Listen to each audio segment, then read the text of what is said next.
Apie žmonių drąsą lemtingomis 1991 sausio dienomis buvo galima išgirsti iš pačių dalyvių, spaudos, kitų informacijos priemonių.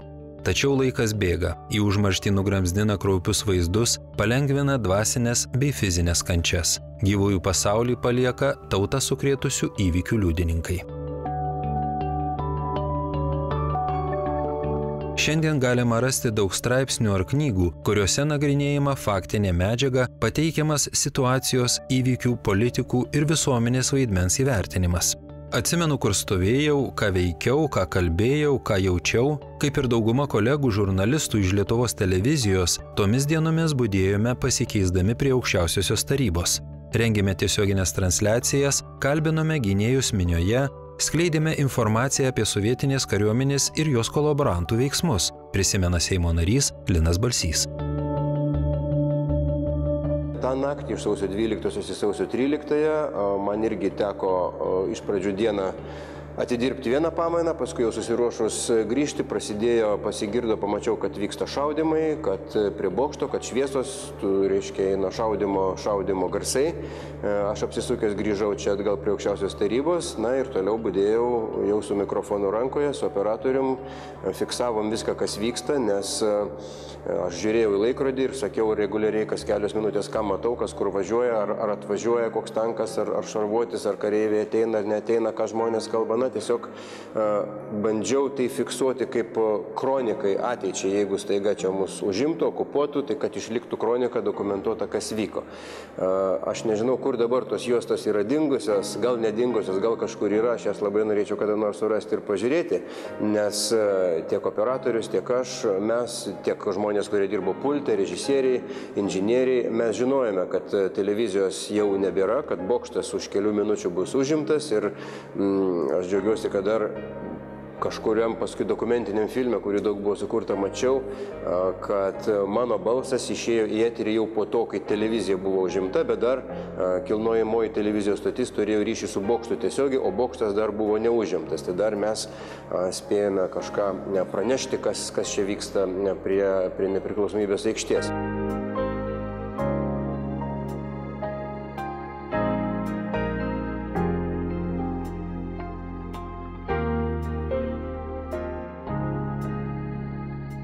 Iš tikrųjų, tai buvo labai sudėtingas metas, bet iš kitos pusės ir labai pakilus ir labai svarbus metas. Kiekvienam žmogui asmeniškai, man taip pat, kaip ir turbūt tiem 100 000, kurie stovėjo tiek prie Nepriklausomybės aikštės, tiek prie televizijos bokšto be abejo, nes, buvo galima justi visų žmonių taip širdyse, galvose, pojūčiuose tokį didelį pakilimą. Nors buvo aišku ir baimė, nes vis tik ta grėsmė, kai sužinojome, kad prie televizijos bokšto yra žuvusių, supratom, kad čia ne šiaip yra pasistumdymas arba taikus mitingas. Mes supratom, kad vyksta ginkluota kova ir ginkluota kova ne iš mūsų pusės, ne iš žmonių. Žmonės buvo taikus beginkliai, bet iš sovietinių okupantų pusės. Tai aišku buvo ir didelio nerimo, buvo ir tam tikro tokio nežinios, kasgi bus, bet iš kitos pusės tai žmonės mobilizavo. Kai aš pamačiau, kiek žmonių paskui kitą rytą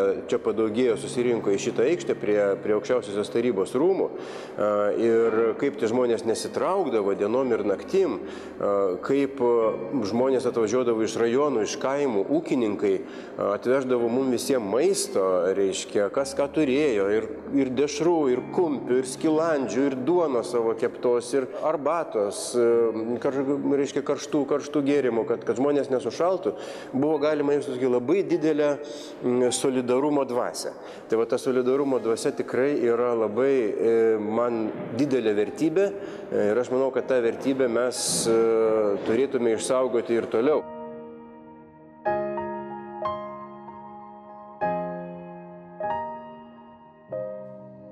Be jokios abejonės, laisvės kovos prieš 25 metus buvo tas pagrindas, kuris dabar leidžia mums kurti modernę Lietuvos valstybę. Ir tikrai, kai aš čia stovėjau prie aukščiausiosios tarybos, aš galbūt ir svajojau, kad mes kada nors įsijungsime į Europos Sąjungą, kad mes tapsime NATO nariais, ypatingai tuo metu tai buvo svarbu, nes tai yra gynybinė organizacija ir atrodė kaip svajonė. O paskui, kai mes tapome 2004 metais ir NATO nariais, ir Europos Sąjungos nariais, tai man yra įstrigęs pokalbis su šviesios atminties diplomatu Stasiu Lozoraičiu Romoje.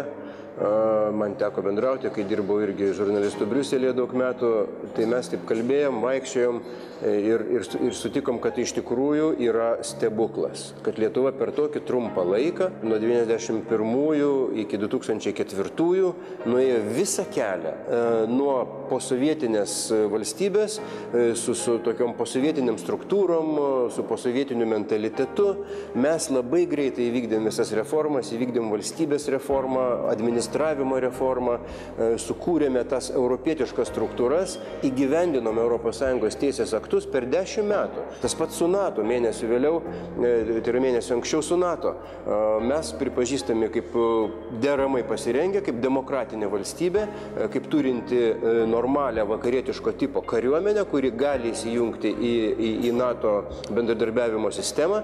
Tai va, tie dalykai atsitiko per 10 metų tikrai to susikaupimo, solidarumo dėka ir tai, skamba kaip stebuklas iš tikrųjų. Nueitas milžiniškas kelias ir, aš tai vertinu kaip labai teigiamą dalyką. Aš dabar esu tapęs pats politikų, Seimo nariu, išrinktas beje Karoliniškių rinkimo apygardoje, kur visi žmonės, kurie gynė televizijos bokštą, yra mano rinkėjai, aš jiems labai dėkingas, kad jie parodė pasitikėjimą. Tai tų problemų yra, jas reikia spręsti, bet mes jau tai darome vakarietiškų būdų, mes tai darome vadovaudomėsi ES įstatymais.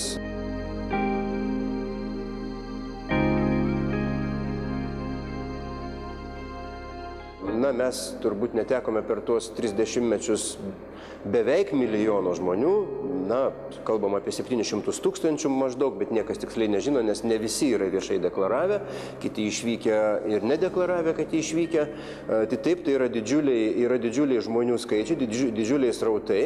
Iš kitos pusės aš džiaugiuosi, kad tie žmonės nepamiršo savo tėvynės, nepamiršo savo artimųjų, kurių labai dažnai dar čia yra daug ir likę, ir jie siunčia pinigus į Lietuvą. Kai buvo paskelbti Lietuvos banko, man rodos, duomenys įvedant eurą, naująją valiutą į Lietuvą, buvo paskelbti duomenys, kurie atskleidė, kad keli milijardai eurų Lietuvoje kasmet atkeliauja iš užsienio tautiečių, kurie siunčia pinigus įvairiom perlaidų pavidalu, pervedimų pavidalu, siunčia čia į Lietuvą ir tie pinigai yra Lietuvoje.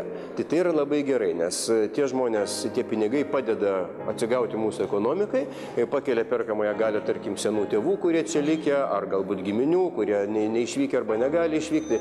Tai čia yra, tokia geroji emigracijos pusė prie viso to blogumo, kad mes netekome žmonių ir jie kuria bendrąjį vidaus produktą ne Lietuvoje ir moka mokesčius ne Lietuvoje, o tose šalyse, kurie išvykę, bet geroji pusė ta, kad jie finansiškai bent dalį tų pinigų paremia savo artimuosius ir tie dalis pinigų grįžta į Lietuvą. Tautiečiai išvykę į kitas šalis ir netgi, kaip minėjau, tie vadinamieji trečiabangininkai, nors man tie terminai matuoti bangomis emigravusius žmonės nėra priimtini, bet taip egzistuoja. Gerai, kad ir visų bangų emigrantai, visų bangų lietuviai esantys šiuo metu pasaulyje, jie būrėsi į bendruomenės, jie turi tam tikros veiklos, turi tam tikrų idėjų, kaip jie tą lietuvybę norėtų puoselėti.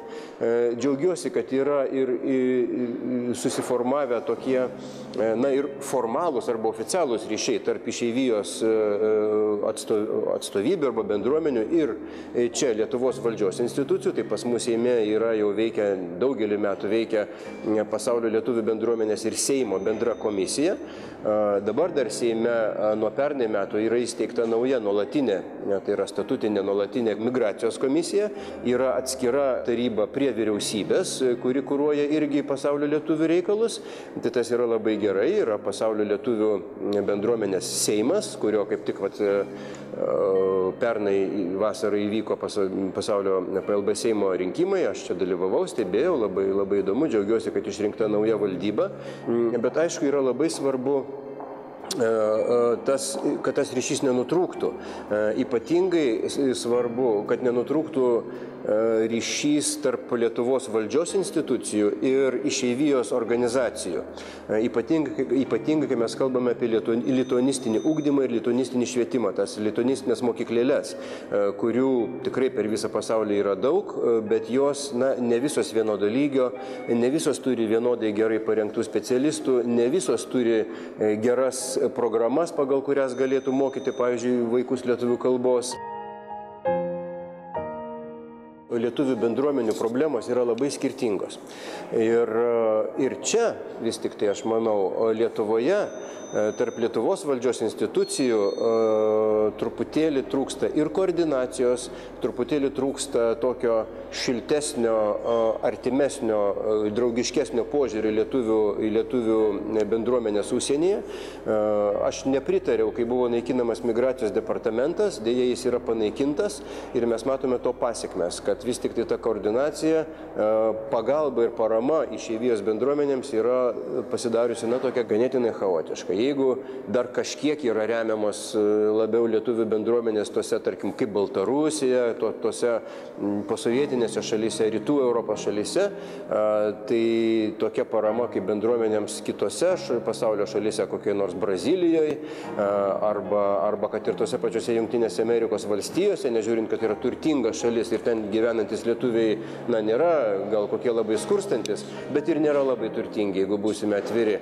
Tai aš manau, tos paramos ir atsižvelgiant į skirtingus poreikius, iš Lietuvos turėtų išeiti daugiau. Galbūt nebūtinai finansinės paramos, bet įstatymų, pavyzdžiui, priėmimo srity, pilietybės klausimas. Kiek mes 4 metus, aš jau esu Seime, ir 4 metus mes diskutuojam ir nepavyksta niekaip įteisinti dvigubos pilietybės tiem žmonėm, trečiabangininkam vadinamiem, kurie ją automatiškai prarado, pavyzdžiui, įgyja Jungtinių Amerikos valstijų pilietybę.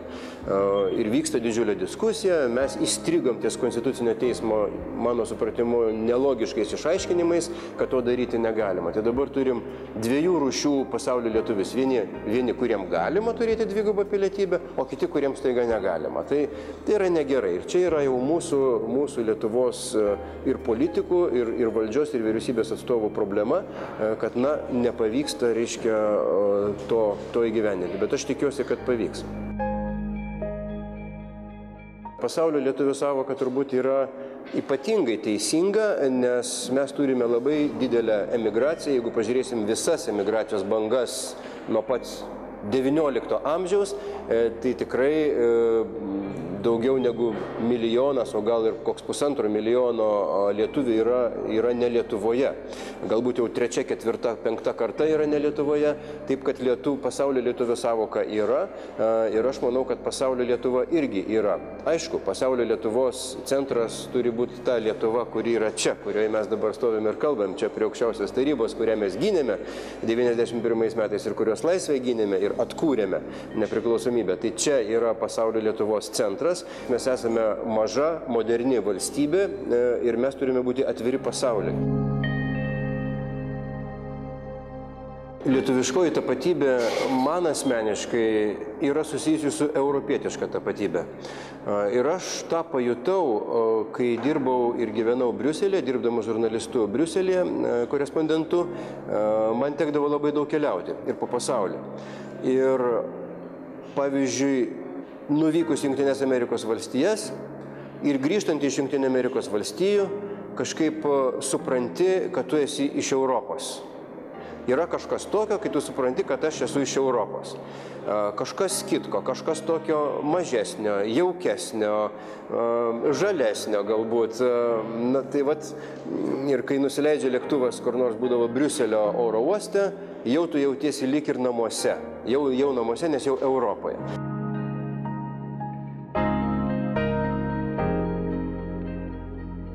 Aš manau, jeigu mes būsime atviri, jeigu, tarkim, pasaulio lietuviai gyvenantis kažkur pasklydę po Lietuvą įneš naujų elementų į lietuvybės supratimą, pavyzdžiui, žodis skaidrė, ar ne, tai yra Jungtinių Amerikos valstijų lietuvių bendruomenės žmonių sugalvotas žodis. Ir jisai prigijo Lietuvoje, mes visi sakom skaidrė, skaidrė, o ne slaidas koks nors ten.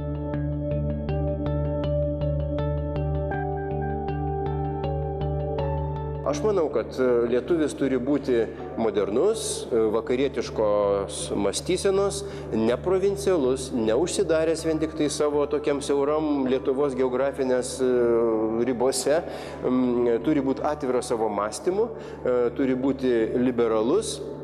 Aišku, iš kitos pusės turi būti patriotas, bet patriotizmas tai nėra nacionalizmas. Tai vat mano toks būtų suvokimas, kuo gali pasireikšti arba kuo galėtų pasireikšti lietuviška tapatybė.